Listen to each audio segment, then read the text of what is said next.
삼체, 주문왕, 긴 밤. 딩이가 전화를 받고 나서야 왕매호는 지금이 새벽 1시가 넘었다는 것을 깨달았다. 왕매호입니다. 밤늦은 시간에 전화해서 정말 미안합니다. 괜찮습니다. 어차피 불면증인데요. 그러니까 저한테 무슨 일이 생겼는데 도움이 필요합니다. 국내에서 우주 배경 복사를 관측할 수 있는 기관을 아시는지요? 왕매호는 다 털어놓고 싶다는 기분에 휩싸였지만 곧 유령 같은 카운트다운을 많은 사람이 알아서는 안 될 것 같다는 생각이 들었다. 우주 배경 복사? 왜 거기에 흥미가 생겼습니까? 정말 무슨 일이 생겼나 보군요. 혹시 양동 어머니를 찾아가 뵈었습니까? 죄송합니다. 잊고 있었습니다. 괜찮습니다. 요즘 과학계 사람들이 모두 당신처럼 어떤 일이 생겨 정신이 딴 데가 있지요. 하지만 양동의 어머니를 찾아가는 게 가장 좋은 방법입니다. 연세가 많으신데 가정부 고용은 마다하시니 가서 힘쓸 일이 있으면 좀 도와드리세요. 그리고 우주 배경 복사에 관한 일도 양동의 어머니께 물어보는 것이 좋겠군요. 퇴직하기 전에 천체 물리학자셨습니다. 그러니 선생께서 말한 연구기관을 잘 알고 계실 겁니다. 네, 오늘 퇴근 후에 꼭 찾아뵙겠습니다. 감사합니다. 저는 정말 양동과 관련된 것과 대면할 자신이 없습니다. 전화를 끊은 왕매호는 컴퓨터 앞에 앉아 인터넷 페이지에 있는 간단한 모스부호 대조표를 출력했다. 냉정을 되찾은 그는 카운트다운에 대한 생각에서 벗어나 과학의 경계와 선입회의 일을 생각했고 그녀가 하던 인터넷 게임을 떠올렸다. 선입회의에 관해 그가 유일하게 확신할 수 있는 것은 그녀가 게임할 사람이 아니라는 것이었다. 말도 전보처럼 간단히 하는 그녀에게 받은 유일한 인상은 차가움이었다. 그것은 다른 여성의 차가움과는 달랐다. 가면이 아니라 내면에서 뿜어져 나오는 것이었다. 왕매호는 그녀가 예전에 사라진 도스 운영 시스템과 비슷하다는 생각이 들었다. 아무것도 없는 까만 화면에 단순하기 짝이 없는 프롬프트가 깜빡이고 사용자가 입력하는 대로 출력하는, 한 글자도 더 많아지지 않고 변화가 생기지도 않는다. 이제 그는 프롬프트 뒤에 사실은 무한한 시면이 있다는 것을 알았다. 그녀가 정말 게임에 흥미가 있는 것일까? 게다가 V장비를 하고 그녀는 아이가 없으므로 V장비는 자신이 사용하려고 산 것이 틀림없었다. 정말 알 수 없는 일이었다. 왕매호는 브라우저 주소창에 기억하기 쉬웠던 게임 주소를 입력했다. 인터넷 페이지에 이 게임은 V장비 방식만을 지원한다는 안내가 나타났다. 나노센터 직원 휴게실에 V장비가 있었던 것이 생각난 왕매호는 텅 빈 메인 실험실에서 나와 당직실에 비치된 열쇠를 가져다가 휴게실의 문을 열었다. 그리고 휴게실에 들어가 당구대와 헬스기구를 지나 한 컴퓨터에서 V장비를 발견했다. 어렵게 센서 옷을 입고 헬멧을 쓴 다음 컴퓨터를 켰다. 게임을 시작했다. 그는 여명이 밝아오는 황야에 서 있었다. 천지가 온통 어두컴컴한 안갈색이라 자세히 보이지는 않았다. 멀리 지평선에서 서강이 비쳤고 하늘에는 수많은 별이 반짝이고 있었다. 거대한 소리와 함께 저 멀리 대지 위로 붉은 빛을 발하는 산봉우리 2개가 무너져 내리면서 황야 전체에 붉은 빛이 퍼졌다. 하늘과 해를 가렸던 먼지가 가라앉고 나서야 왕미호는 하늘 높이 우뚝 솟은 글자를 볼 수 있었다. 삼체. 그 다음 로그인 화면이 나왔다. 아이디를 혜인으로 입력하니 바로 로그인이 되었다. 여전히 황야였다. 센서 옷의 압축기가 가동되면서 왕미호는 오싹한 한기를 느꼈다. 앞에 길을 가는 두 사람의 그림자가 보였다. 서광 속에서 그들은 검은 실루엣으로만 보였다. 왕미호는 그들을 쫓아갔다. 두 사람 모두 남자였고 낡은 도포 위에 더러운 가죽옷을 입고 청동기 시대의 넓고 짧은 칼을 들고 있었다. 그중 한 사람은 자신의 키 반만한 길고 가는 나무 상자를 메고 있었다. 그 사람이 고개를 돌려 왕미호를 봤다. 그의 얼굴은 입고 있는 가죽옷처럼 더럽고 주름졌지만 두 눈에는 생기가 있고 눈동자에서는 빛이 났다. 그가 말했다. 춥네요. 왕미호가 대답했다. 네, 정말 춥네요. 이곳은 전국시대고 나는 주의 문왕이요. 주문홍은 전국시대 사람이 아니지 않습니까? 상자를 매지 않는 사람이 옆에서 말했다. 이 사람은 지금까지 계속 살아있었습니다. 은주왕도 살아있는걸요. 나는 주문왕의 추종자요. 내 아이디가 주문왕 추종자지. 그는 천재라니까. 왕미호가 말했다. 제 아이디는 혜인입니다. 등에 메고 있는 것은 무엇입니까? 주문왕은 직사각형 나무 상자를 내려 한쪽 입구를 열었다. 나무 상자 안은 5개의 층으로 나뉘어 있었다. 새벽 미경으로 보니 각 층에는 높이가 다른 고운 모래가 있었다. 모래는 위층에서 아래층으로 가늘게 흘러내리고 있었다. 주문왕이 설명했다. 8시간짜리 모래시계지. 3번 뒤집으면 하루가 지나가. 하지만 나는 뒤집는 것을 자주 잊어. 추종자가 알려준다네. 보아하니 당신들은 장거리 여행을 하는 것 같은데 이렇게 무거운 시계를 메고 다닐 필요가 있습니까? 그러면 시간을 어떻게 알지? 소형의 시계? 아니면 해만 있어도 대략의 시간을 알 수 있지 않습니까? 주문왕과 추종자는 서로 얼굴만 쳐다볼 뿐 아무 말도 하지 않았다. 그리고 백치라도 본 듯 왕미호를 똑바로 쳐다보았다. 해? 해를 본다고 어떻게 시간을 아나? 지금은 난색인데.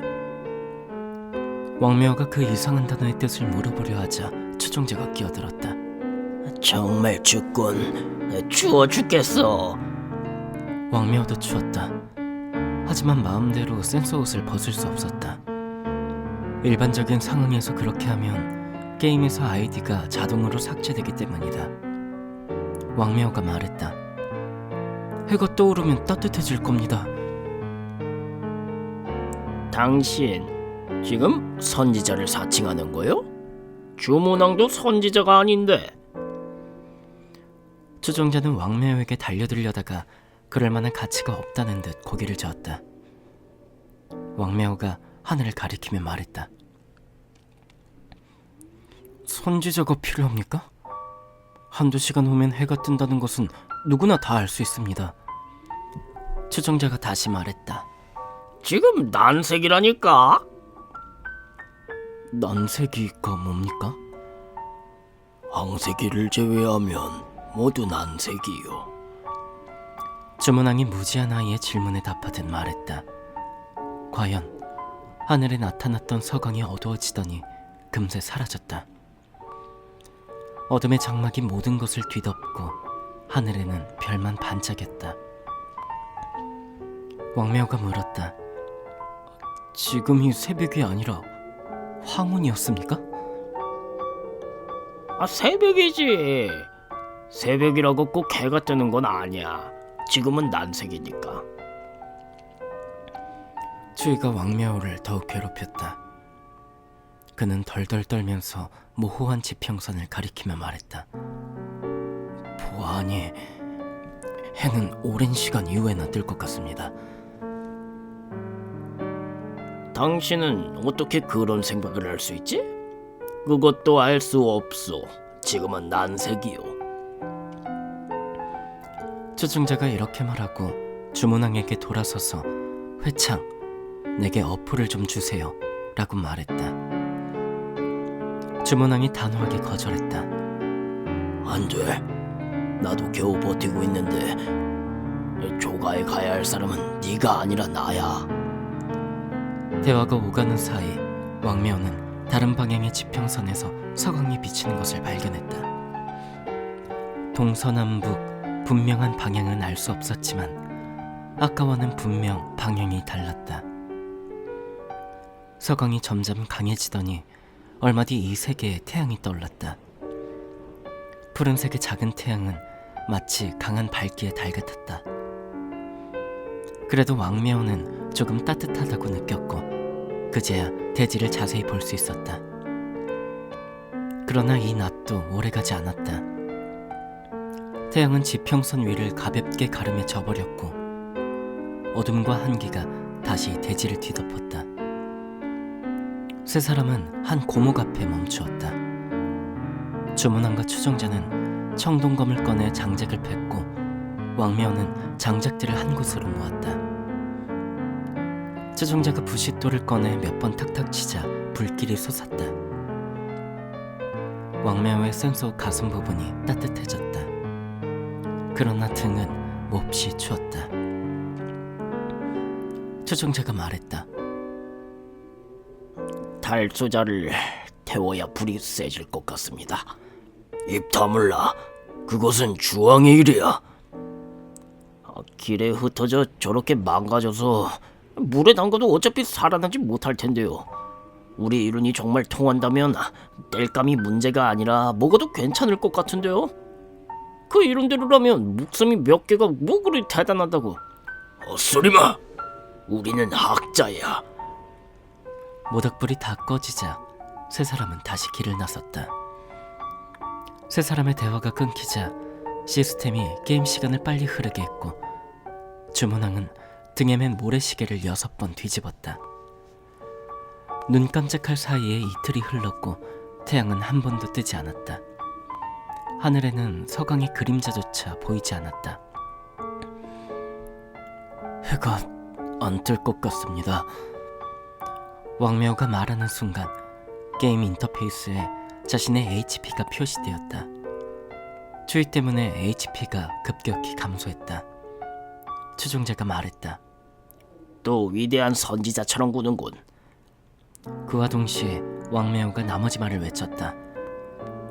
지금은 난세계. 얼마 뒤 하늘에서 서광이 나타나 빛이 빠르게 커지더니 잠깐 사이에 해가 떴다. 이번에는 매우 큰 태양이었다. 태양이 반 정도 뜨자 지평선의 5분의 1을 차지했다. 따뜻한 기운이 몰려오면서 왕미호는 기분이 좋아졌다. 그러나 주문왕과 추종자는 악마가 강림이라도 한 듯 두려워하는 모습이었다. 어서 그늘을 찾아! 추종자의 외침에 왕미호도 그들을 따라 나는 듯이 달려 낮은 암석 뒤에 쪼그리고 앉았다. 암석의 그림자가 점점 작아지고 주위의 대지가 마치 백열등처럼 밝아져 눈이 부셨다. 발 아래 강철같이 단단하게 얼어붙은 땅이 빠르게 녹아 온통 진창이 되었고 열기가 넘실댔다. 금세 땀이 났다. 큰 태양이 머리 바로 위로 향하자 세 사람은 짐승 가죽으로 머리를 가렸다. 그래도 날카로운 화살 같은 강렬한 빛이 가죽 틈새로 파고들었다. 세 사람은 방금 나타난 암석의 다른 쪽 그늘로 이동했다. 태양은 이내 졌지만 공기는 여전히 뜨거웠다. 세 사람은 땀투성이가 되어 암석 위에 앉았다. 추종자가 서글픈 듯이 말했다. 난세계에 여행하는 것은 정말 지옥을 걷는 것 같다니까. 정말 못 참겠다. 그리고 나는 아무것도 못 먹었잖아.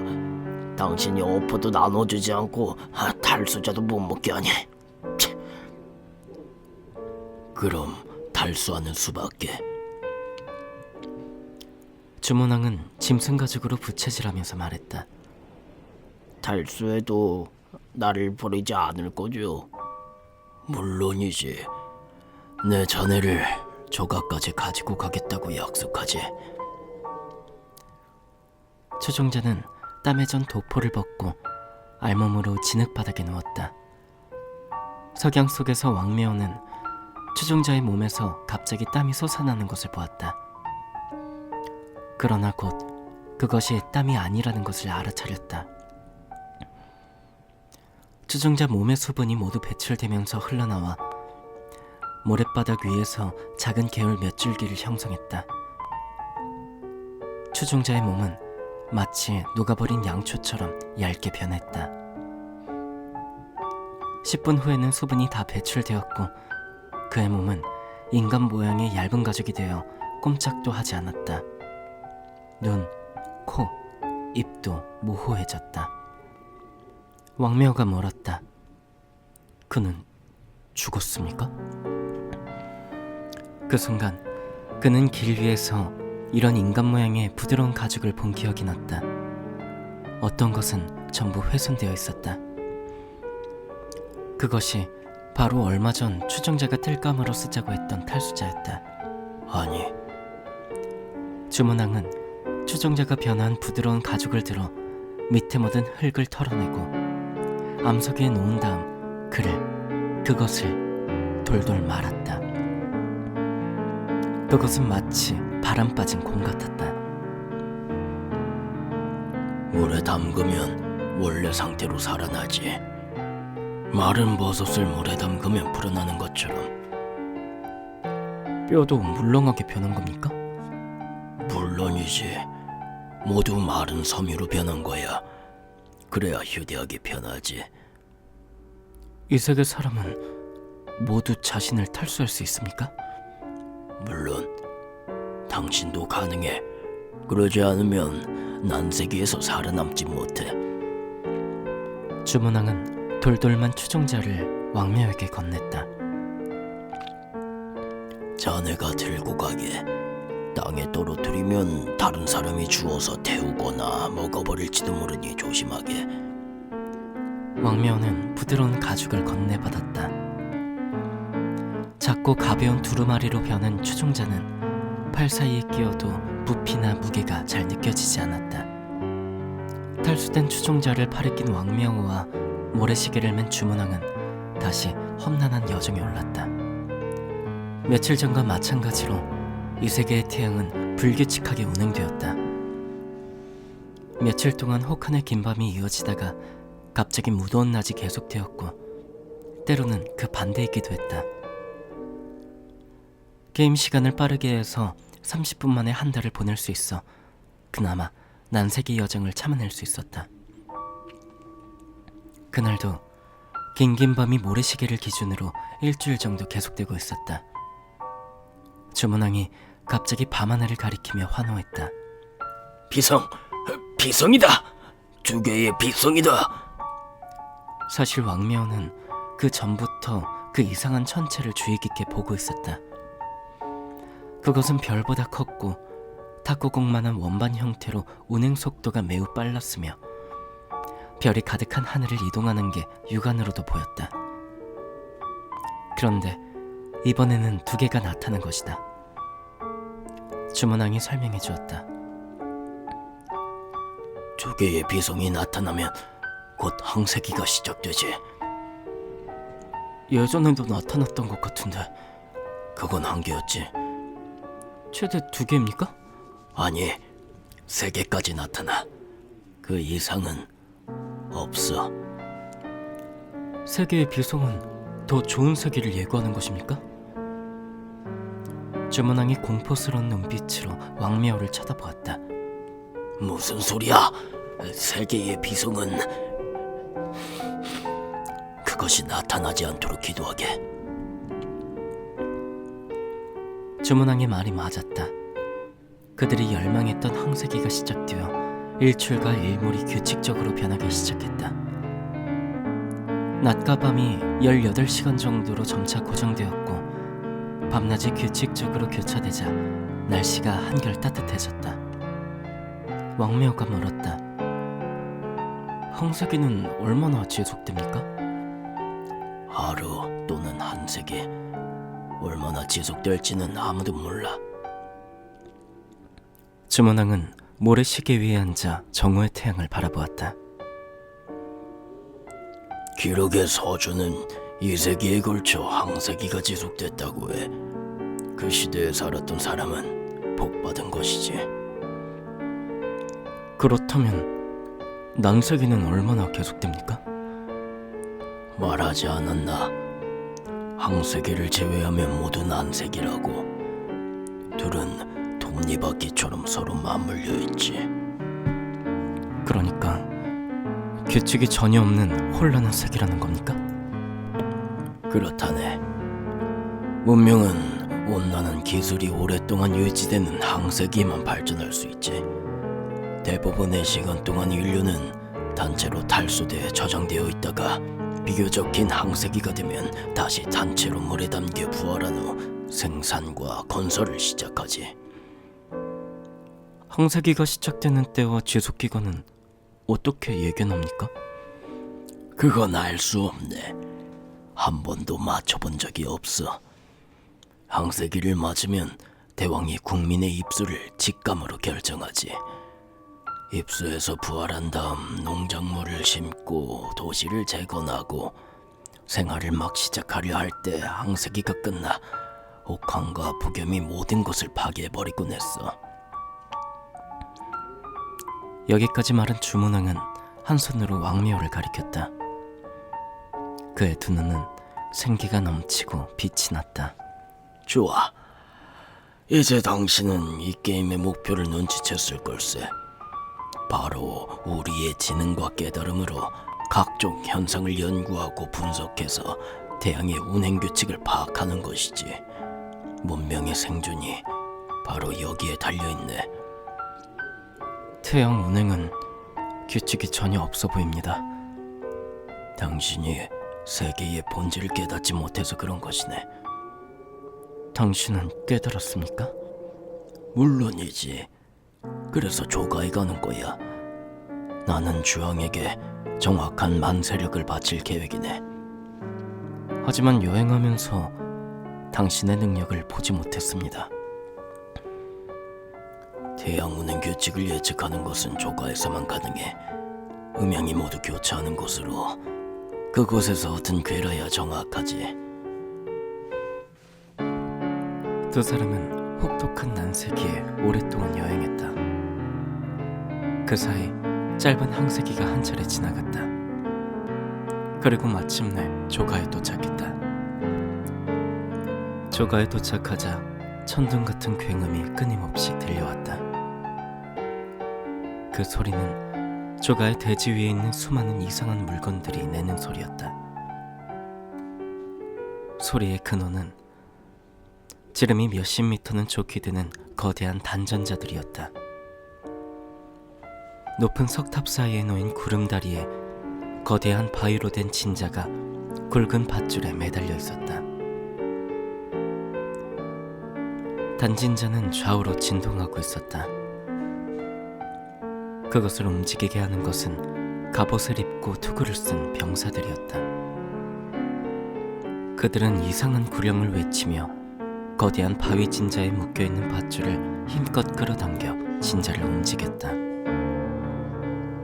왕묘는 거대한 단진자들이 동시에 진동하는 이상한 광경에 매료되었다.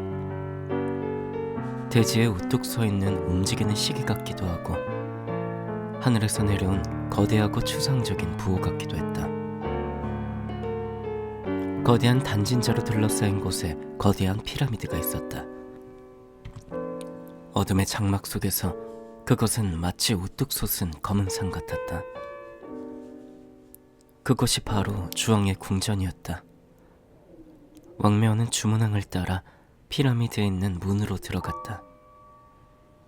문 옆에는 보초병 몇 명이 어둠 속에서 유령처럼 소리 없이 왔다 갔다 하고 있었다. 왕매어와 주문왕은 좁고 긴 터널을 따라 걸어 들어갔다. 드문드문 횃불이 걸려 있었다. 주문왕은 걸어가며 왕매어에게 설명해 주었다. 난세기가 되면 온 나라가 탈수 상태에 들어가지. 주왕만은 끼어서 이 생기 없는 국토를 지키는 거야. 생존하려면 이렇게 벽이 두꺼운 건축물에서 살아야 해. 그래야 혹한과 폭염을 피할 수 있어. 한참을 가서야 주왕이 머무는 피라미드 중심에 위치한 대전에 도착했다. 대전은 크지 않았고 마치 동굴 같았다. 짐승 가죽으로 된 옷을 입고 높은 곳에 앉아있는 사람이 주왕 같았다. 그러나 왕매어의 눈길을 잡아끈 것은 검은 옷을 입은 사람이었다. 그의 검은 옷은 대전을 감싸는 짙은 그늘과 하나 되어 창백한 얼굴만 공중에 떠있는 것 같았다. 이 사람은 목희네. 주왕은 이제 막 들어온 주문왕과 왕매어에게 검은 옷을 입은 사람을 소개했다. 마치 그들이 계속 이곳에 있었고 검은 옷을 입은 사람이 새로운 듯했다. 목희는 태양이 괴팍한 성격을 지닌 신으로 깨어있으면 기쁨과 화가 수시로 바뀌는 난색이고 잠에 빠지면 고르게 숨을 쉬는 항색이라고 했네. 복희가 밖에 저 거대한 단진자를 세워 밤낮으로 진동하게 하면 태양신이 강력한 최면에 걸려 긴 잠에 빠질 수 있다고 했어. 하지만 태양은 지금까지 선잠을 몇 번 잤을 뿐 계속 깨어 있었지. 주왕이 손을 들자 한 사람이 항아리를 들고 와 복희 앞에 있는 작은 돌단에 놓았다. 왕매어는 나중에야 그것이 조미료라는 것을 알았다. 복희는 장탄식을 하고 항아리를 들어 내용물을 마셨다. 꿀꺽꿀꺽 하는 소리가 깊은 어둠 속에서 심장이 뛰는 소리 같았다. 반 정도 마신 복희는 남은 조미료를 몸에 붓고 항아리를 던졌다. 그리고 대전 구석에 매달린 커다란 청동솥으로 걸어가 손 옆으로 기어 올라가더니 그 속으로 뛰어들었다. 복희가 소단으로 빠지자 김이 솟아올랐다. 주왕이 큰 솥을 가리키며 말했다. 회장, 함께 조금 뒤에 연애가 시작될 거야. 주문왕은 큰 솥을 힐끔 쳐다보며 경멸하듯 내뱉었다. 어리석은 주술사 같으니라고. 주왕이 물었다. 태양에 대해 무엇을 깨달았는가? 태양은 신이 아닙니다. 태양은 양이고 어두운 밤은 음입니다. 세계는 음과 양의 균형 속에 운행됩니다. 이것은 우리가 통제할 수 없지만 예측할 수는 있습니다. 주문왕은 말하면서 청동검을 꺼내 횃불이 비치는 바닥에 큰 음양어 한 쌍을 그렸다. 그리고 놀라운 속도로 주위에 64개를 그렸다. 그것은 마치 불빛 속에 일렁이는 커다란 나이트 같았다. 대왕, 이것이 바로 우주의 비밀입니다. 이것을 통해 저는 대왕의 왕조를 위해 정확한 만세력을 만들어 올리겠습니다. 희창, 내가 알고 싶은 것은 다음 긴 항세기가 언제 시작되느냐다. 제가 바로 점을 쳐보겠습니다. 주문양은 음양어 중앙으로 걸어가 가부좌를 틀고 고개를 들어 대전 천장을 바라보았다. 그의 눈빛은 두꺼운 피라미드 너머 하늘을 꿰뚫어보는 것 같았다. 동시에 그의 열 손가락이 부산하게 움직였다. 적막함 속에서 큰 솥의 탕만 부글부글 소리를 내며 끓었다. 그 소리는 마치 탕 속의 주술사가 잠꼬대를 하는 것 같았다. 주문왕이 일어나 고개를 들고 말했다. 난세기가 41일 동안 이어지고 그 다음 5일간 항세기가 나타날 것입니다. 그 다음 23일간의 난세기와 18일의 항세기가 이어질 것입니다. 그리고 8일 동안 난세기가 나타날 것입니다. 이 난세기가 끝나면 대왕께서 기다리는 긴 항세기가 시작될 것입니다. 이 항세기는 3년 9개월 동안 계속될 것입니다. 그때가 바로 기후가 따뜻한 황금기입니다. 주왕이 담담하게 말했다. 그렇다면 우선 자네가 말한 앞부분의 예측을 증명해야겠군. 오래같은 소리가 나더니 대전 천장의 석판이 열리고 정사각형의 문이 나타났다. 문은 피라미드 밖으로 연결되어 있었다. 사각형 통로 끝에서 왕미호는 반짝이는 별 몇 개를 보았다. 게임의 시간이 빨라졌다. 주문왕이 가지고 온 모래시계가 몇 초에 한 번씩 뒤집어졌다. 8시간이 흘렀다는 뜻이다. 천장밖 하늘이 불규칙적으로 환해졌다 어두웠다. 때로는 난세기의 햇빛이 대전으로 들어왔고 때로는 달빛처럼 은은하게 비치기도 했다. 때로는 바닥에 내리비추는 강렬한 빛이 백열등처럼 횃불을 무색하게 했다. 왕묘는 모래시계가 뒤집어지는 횟수를 셌다. 120번 정도 뒤집었을 때 태양이 비추는 시간 간격이 규칙적으로 변했다. 주문왕이 예측한 첫 번째 항세기가 시작된 것이다. 모래시계가 다시 15번 뒤집어지자 천장의 반짝임이 다시 어지러워졌다. 난세기가 또 시작된 것이다. 그 뒤 다시 항세기, 다시 난세기가 나타났다. 그것들의 시작과 지속 시간에는 미세한 오차가 있었지만 주문왕이 예측한 것과 거의 비슷했다. 마지막으로 8일 동안의 난세기가 끝나자 주문왕이 예언한 긴 항세기가 시작되었다. 왕묘는 모래시계가 뒤집힌 숫자를 셌다. 20일이 지나도 대전으로 들어오는 햇빛은 정확한 리듬을 유지했다. 이때 게임 시간의 흐름이 정상으로 조정되었다. 주왕은 주문왕에게 고개를 끄덕였다. 이장, 자네를 위해 큰 비석을 세워주지. 이 궁전보다 더 큰 비석을. 주문왕이 허리를 굽혀 절하며 말했다. 나의 대왕이시여, 대왕의 왕조를 깨어나게 하소서. 번영하소서. 주왕이 석좌에서 일어나 전 세계를 품에 안으려는 것처럼 두 팔을 활짝 펴고 노래 부르듯이 외쳤다. 입수! 명령이 떨어지자 대전 안의 사람들이 모두 동굴 입구를 향해 뛰었다. 주문왕을 따라 왕묘도 피라미드 밖으로 걸어나갔다. 동굴 밖으로 나오자 정오의 하늘에 태양이 고요하게 대지를 비추고 있었다. 불어오는 미풍에 봄 기운이 느껴지는 듯했다. 주문왕과 왕묘가 피라미드에서 멀지 않은 호숫가에 도착했을 때 호수를 덮고 있던 얼음은 이미 다 녹아 잔잔한 물살이 햇빛에 반짝거렸다. 먼저 도착한 사병이 외쳤다. 입수! 입수! 그러자 모두가 곡식 창고처럼 생긴 거대한 석조 건물로 달려갔다. 이곳으로 오는 길에도 이런 건물이 많이 있었다. 주문왕은 그것이 간창으로 탈수된 사람들을 보관하는 대형 창고라고 말했다. 주문왕은 그것이 간창으로 탈수된 사람들을 보관하는 대형 창고라고 말했다.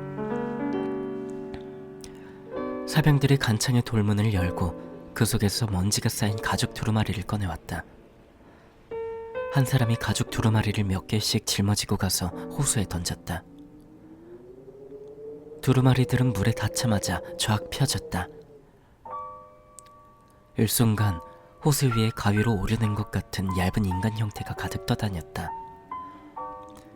조각들은 점점 부풀어 올랐고 반들반들한 육체로 변했다. 이들 육체는 매우 빠르게 생명을 되찾아 허리 깊이의 호수에서 일어나려고 애썼다. 그들은 막 잠에서 깬 듯한 눈으로 바람이 불고 햇빛이 반짝이는 세계를 둘러보았다. 입수! 누군가 큰 소리로 외치자 거대한 환호성이 울려 퍼졌다. 입수! 입수! 사람들은 호숫가에서 나와 알몸으로 간창으로 뛰어가 더 많은 가죽 두루마리를 가져다 호수에 넣었다. 부활한 사람들이 한 무리씩 호수에서 뛰쳐나왔다. 이런 광경은 저 멀리 있는 호수와 연못에서도 일어났다. 전 세계가 부활하고 있었다. 이런 내 손가락. 소리나는 곳을 쳐다보니 막 부활한 사람이 호수에 서서 자신의 손을 치켜든 채 울부짖고 있었다. 손에 중지가 없었고 그 자리에서 피가 흘러나와 호수로 떨어졌다. 다른 부활한 사람들이 그의 곁을 지나갔지만 기쁨에 차서 아무도 그에게 주의를 기울이지 않았다. 지나가던 사람이 말했다. 됐어. 겨우 손가락 한 개인데 발다리 전체가 없는 사람도 있고 머리가 없어진 사람도 있다니까. 지금 입수하지 않았으면 우리도 난세기 때 쥐에게 다 갉아먹혔을지도 몰라. 다른 부활한 사람이 물었다. 우리가 얼마나 오랫동안 탈수돼 있었지? 대왕의 궁전 위에 쌓인 먼지 두께를 보면 알 수 있을 거야. 방금 들었는데 지금의 대왕은 탈수 전의 대왕이 아니래. 그의 아들인지 손자인지 모르겠어. 입수는 장장 8일 동안 계속되고서야 끝이 났다. 모든 탈수자가 부활했고 세상은 다시 한번 새 생명을 얻었다. 그 8일 동안 하루가 20몇 시간씩 이어졌고 일출과 일몰이 정확한 주기로 반복되었다. 봄 기운에 흠뻑 취한 사람들은 태양과 우주를 주재하는 여러 신을 진심으로 찬양했다. 8일째 되는 날 밤, 대지의 모닥불이 하늘의 별보다 많았고 긴 난세기 속에서 황폐해진 도시가 다시 불빛과 떠들썩함으로 가득 찼다. 이전 문명과 마찬가지로 입수한 모든 이가 밤새 마음껏 즐기며 앞으로 다가올 새로운 생활을 맞이하려고 했다. 그러나 태양은 다시 뜨지 않았다. 온갖 시계가 일출 시간이 이미 지났음을 알렸지만 모든 방향의 지평선은 여전히 어두웠다. 다시 10시간이 흘렀지만 태양의 그림자는커녕 미약한 아침 햇살조차 보이지 않았다. 하루가 지났다. 밤이 계속됐다. 이틀이 지났다. 추위가 거대한 손바닥처럼 어두운 대지를 짓눌렀다. 하루가 지났다. 밤이 계속됐다. 이틀이 지났다. 추위가 거대한 손바닥처럼 어두운 대지를 짓눌렀다. 주문왕이 주왕이 앉아있는 석자 아래에서 무릎을 꿇고 간청했다. 대왕, 저를 믿으십시오. 이것은 그저 일시적인 현상입니다. 제가 우주에 양기가 모이는 것을 봤습니다. 태양은 반드시 뜰 것이고 항세기와 봄이 계속될 것입니다. 주왕이 한숨을 쉬면서 말했다. 소트를 올려라. 대왕, 대왕! 대신 하나가 동굴문으로 휘청거리며 달려들어와 흐느끼며 외쳤다. 하늘에 세 개의 비석이 떴습니다. 대전에 있던 사람들이 모두 놀라 숨을 멈추었다. 공기도 굳어버린 듯했다. 주왕만이 여전히 담담했다. 주왕은 줄곧 상대조차 하지 않았던 왕묘에게 몸을 돌렸다. 너는 세 개의 비성이 무엇을 뜻하는지 아느냐? 희창, 그에게 알려주어라. 이것은 길고 긴 혹한을 의미한다. 너무 추워 돌도 얼어 가루가 되는. 주문왕이 길게 한숨을 내쉬며 말했다. 털수. 주왕은 노래를 부르는 것처럼 다시 외쳤다. 대지에 있는 사람들은 길고 긴 밤을 지내기 위해 벌써 탈수한 상태였다. 운 좋은 사람은 다시 간창에 들어갔지만 많은 탈수자들이 광야에 버려졌다. 주문왕은 천천히 일어나 불 위에 걸려있는 청동소트로 걸어 올라갔다. 뛰어들기 전 그는 몇 초 멈춰 있었다. 폭살맞은 복희의 얼굴이 탕 속에서 그를 향해 웃고 있는지도 몰랐다. 약한 볼로. 주왕이 힘없이 말했다. 그리고 사람들을 향해 돌아섰다. 엑시트 할 사람은 엑시트 하도록. 게임이 여기까지 오면 더 이상 놀 거리가 없지. 피라미드 입구 위에 엑시트 표시가 붉게 빛났다. 사람들은 그곳을 향해 갔다. 왕미호도 사람들을 따라갔다. 긴 통로를 지나 피라미드 밖으로 나오자 어두운 밤하늘에 폭설이 내리고 있었다. 살을 내는 듯한 한기에 왕미호는 몸소리를 쳤다. 게임 시간이 다시 빨라지고 있었다. 열흘 뒤에도 여전히 눈이 내렸다. 눈송이는 마치 응결된 암흑 같았다. 이것은 드라이 아이스야. 누군가 왕미호의 귀에 대고 말했다. 고개를 돌려보니 주문왕의 추종자였다. 다시 열흘이 지났다. 눈은 그치지 않았다. 그러나 눈꽃은 얇고 투명하게 변했다. 피라미드 입구에서 초월한 듯 횃불의 옅은 푸른빛이 흘러나왔다. 그것은 마치 무수히 흩날리는 운무 조각 같았다. 이 눈송이는 응고된 산소와 질소야. 절대 영도가 되어 대기층이 사라지고 있어.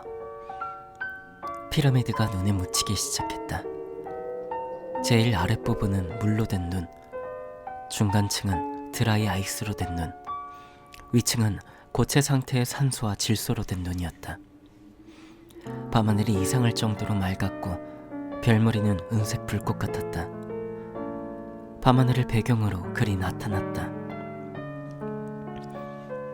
이 밤은 48년 동안 계속되었다.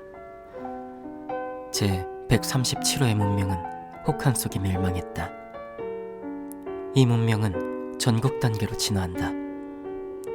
문명의 씨앗은 여전히 살아있다. 그것은 다시 살아나 삼체 세계의 운명은 알 수 없는 진화를 시작할 것이다. 다시 로그인 하십시오. 로그아웃하기 전에 밤하늘에 떠있는 세 개의 비성이 왕미호의 주의를 끌었다. 가까운 거리에서 돌고 있는 세 개의 비성은 서로를 보면서 우주의 심연 속에서 기이한 춤을 추고 있었다.